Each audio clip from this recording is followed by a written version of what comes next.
قیامت کے دن میرے سب سے زیادہ نزدیک ترین قریب ترین وہ شخص ہوگا جو دنیا میں مجھ پر کثرت سے درود پڑھتا ہوگا۔ کثرت سے درود شریف پڑھنا، اس کی تعداد کتنی ہے کہ جس کو ہم کہیں کہ کثرت سے درود پڑھا؟ بعض علماء نے 1000 مرتبہ، بعض نے 500 مرتبہ پڑھنا، اور یہ بھی فرمایا گیا کہ 313 مرتبہ یہ عدد بھی کثرت میں شمار ہو جاتا ہے۔ یعنی اصحاب بدر رضی اللہ تعالیٰ عنہ کا جو فگر ہے، جو تعداد ہے، وہ بھی کثرت کے اندر ان معنوں میں۔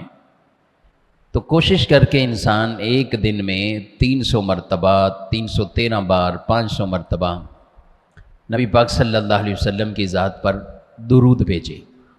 جو آسان درود لگتا ہو، کوئی سبھی درود پاک، درود ابراہیمی پڑھنا چاہیں وہ پڑھیے، یا ویسے ہی مختصر کوئی درود شریف ہے صلی اللہ علیہ وسلم، صلی اللہ علی محمد، یہ پڑھنا چاہیں، مختصر ہے، یہ پڑھیے۔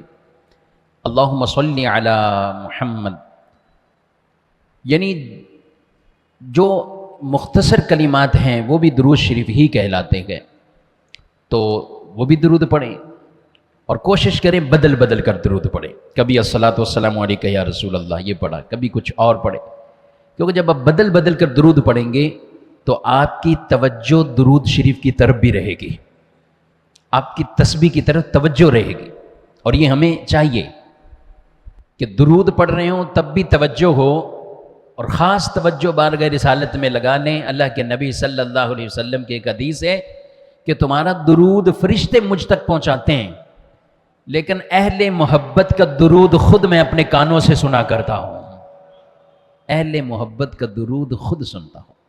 تو یہ اندازہ اپنائیں کہ جتنے ذوق سے، جتنے عقیدتوں سے درود پڑھا جائے گا، اس کی پھر فضیلتیں بھی الگ ہوتی ہیں۔